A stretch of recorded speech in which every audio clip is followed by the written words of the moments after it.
Hey guys, Vazzy back here, and in today's video, we're going to be trying to tackle a question that I have wondered for quite a while. Where should you play your players to get best developmental growth? Should you leave them unsigned? Should you play them in the AHL? Or should you move them straight up to the NHL? That is the question that we're going to be trying to tackle here today. And just a couple of notes for this test.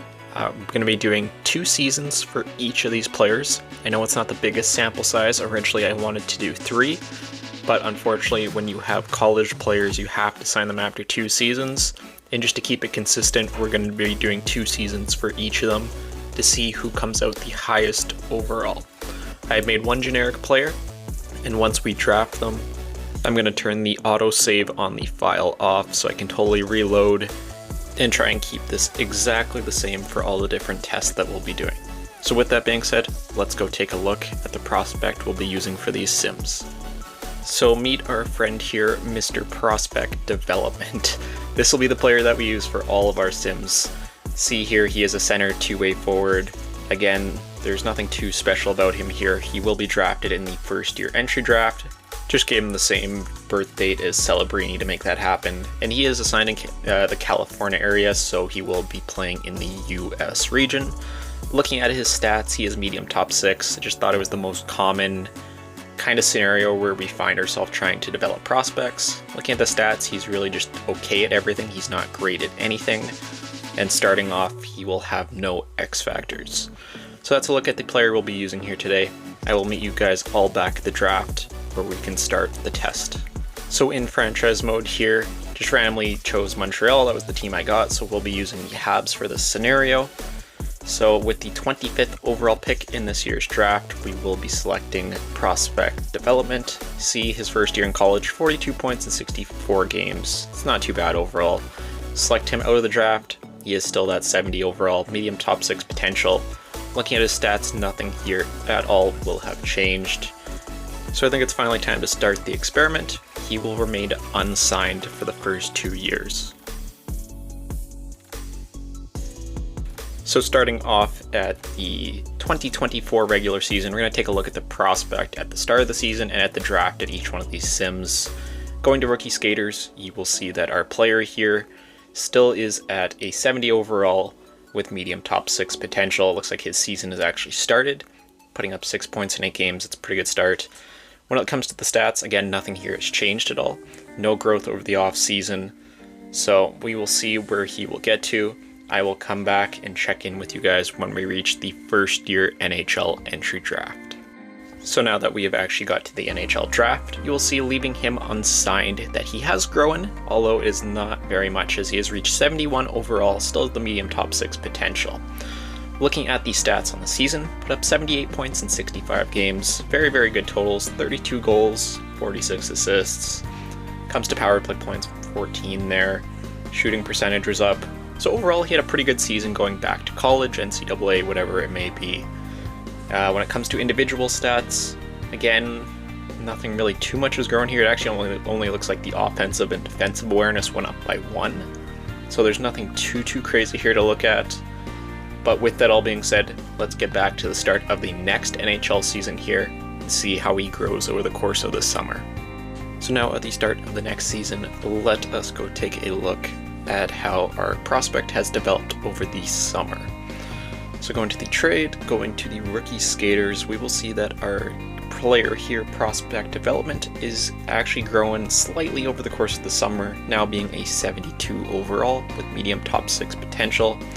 Pretty good numbers there early on. It's not too bad. I know it's early in his season. Comes to the stats overall, looks like everything more or less other than the shot has gone up slightly. For whatever reason, it just doesn't seem like the shot grows that well in this game. But there is a look at our player. Let's finally go to the NHL entry draft and take a final look at how he develops here before he has to be signed to an NHL contract. Alright, so back at the NHL draft now in 2026, let's go take a look at player development and see where he will finish up. So going in the system, he is up slightly again, only to 73 at 20 years of age, still with that medium top 6 potential. Looking at his stats, had a very, very good year back in the NCAA, putting up 98 points in 68 games, 47 of those being goals. getting that 20 minutes a night more or less. So seeing from the 2 years, he's only gone up +3 in the simulation. Stats overall wise, again, they've gone up slightly, but nothing too crazy with this player. So now let us go and try this with him starting in the AHL and see if he can get higher than that 73 overall over the course of 2 more years.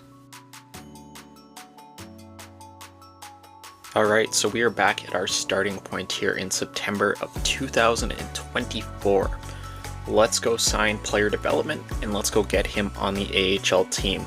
So again, just like before, starting out at that 70 overall, you can see he just has that 1 year of games. Let's sign him, and then let me edit up the lines here in the AHL. So I have player development playing on the first line with Joshua Waugh and Emil Heinonen. For this, whatever reason, the computer just sent him down. I think it's best to test him on the first line because we're going to try him on the fourth line in the NHL, so we'll see if it's better playing first line AHL or fourth line NHL. He is going to be on both power play and penalty kill for this simulation, so he's going to get lots of ice time down there, lots of opportunity to grow. Let's simulate to the NHL entry draft now to see where he ends up over the course of the first season of simulation.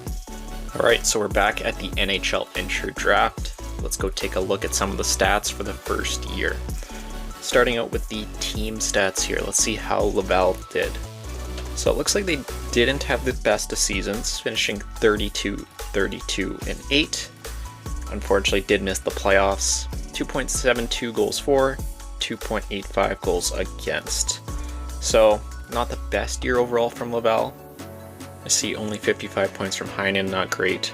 So prospect development in his first year in the AHL put up 32 points in 72 games, playing his 21-24 a night, and he is up to 72 right away, so that is already better than leaving him unsigned. Looking at the stats, again, nothing too crazy. There is definitely some increase, especially in the puck skills there, it looks like. Again, no X factors, nothing is growing in regards to that.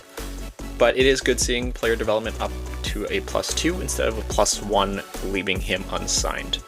So I will meet you guys back at the start of the next season to see if he grows over the course of the summer. Alright, so we're back at the second season here of our test today. Let's go see where player development is over the course of the summer. Have edited up the lines here. He is on the first line. He did remain at a 72, so unfortunately no growth over the course of the summer. I don't think any of the individual stats at all would have changed here.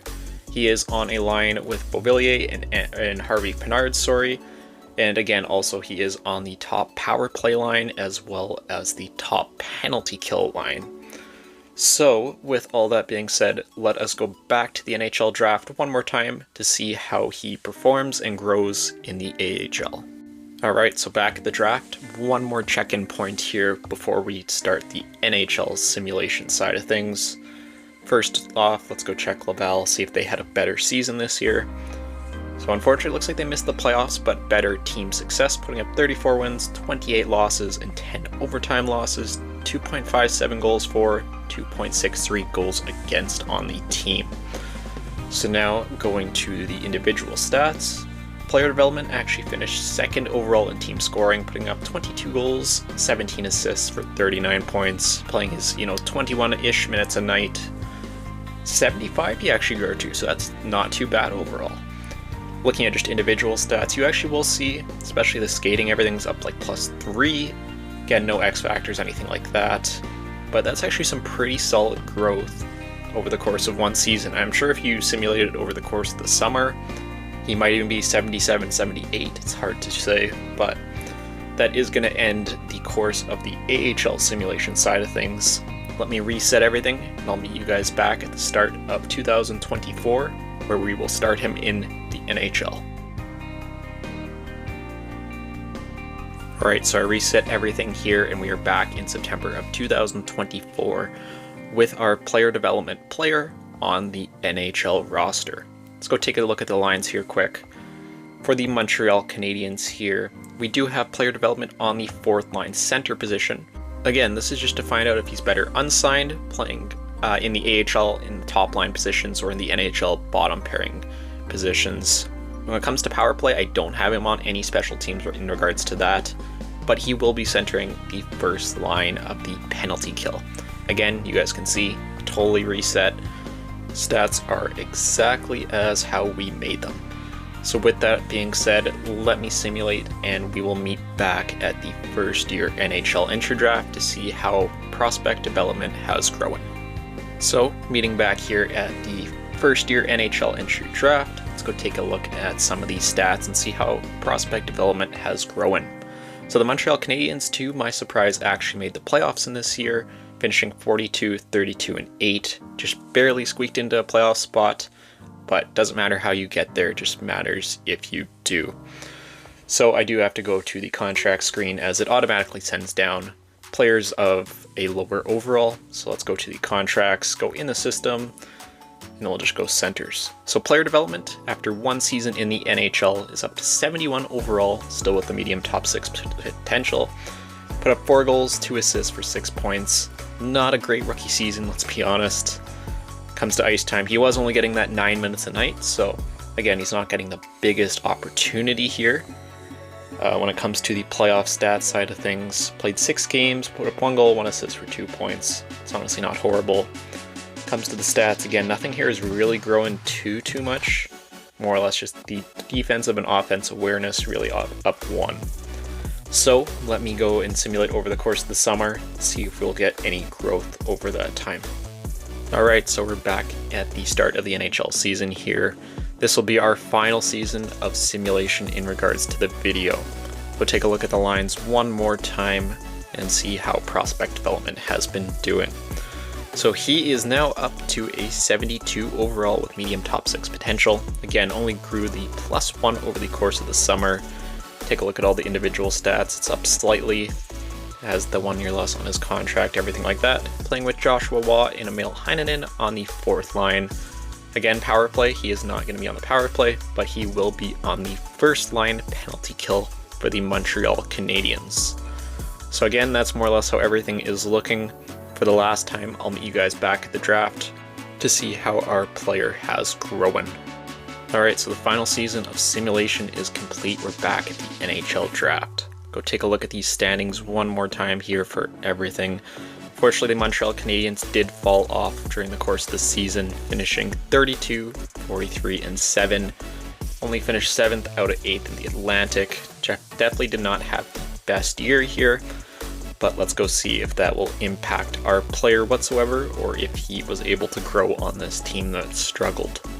So once again, going back to the contract screen side of things in the AHL, let's go find our player. He's actually up to 76 overall at 20 years of age. So that's a +4 over the course of the season. Played all 82 games, 6 goals, 8 assists for 14 points on the season. It's an improvement over his rookie year for sure. Again, getting that only really 9 minutes of ice time a night. So not the worst season here. When it comes to the stats, again, like puck skills, defensive stats, really everything is just more or less up here for him in this simulation. So it's not too bad. Let's go and wrap this video up and we'll take a look at everything and then I will give my suggestions. So looking at the final statistics here quickly, the unsigned player finished at a 73 overall after 2 years, the AHL player finished at a 75 overall, and the NHL player finished at a 76 overall. So overall, what would I suggest? So really, although the NHL rating was the highest playing him right in the NHL out of the gate, I think it's best to sign players right away, if I'm being honest, and then playing them in the AHL for 1 to 2 years, as it seems like he did have a decent spike in growth after that first year of simulation. But I will say, once a player gets to that 78, 77, 78 overall range, I would move them up to the NHL at that point, as it does appear coaching and all that stuff could give them that good overall boost at that level. And again, just in closing, I know this simulation we did our best to keep everything consistent, but you never know, if a guy just goes off 1 year, he might grow more than he would in one level of play than another, so it's hard to say. Again, it's nothing that we can really test super conclusively and get a exact answer. There's just so many scenarios, so many variables of things that can change, but we do our best with the situation. But with that being said, I think that's going to do it for today's video. testing, is it better to leave players unsigned, play them in the AHL, or play them in the NHL right away? Definitely let me know if you guys want me to do any more testing videos like this. It's a lot of fun putting it together, so we'll see what happens in the future. But until then, I'll see you guys all in the next video.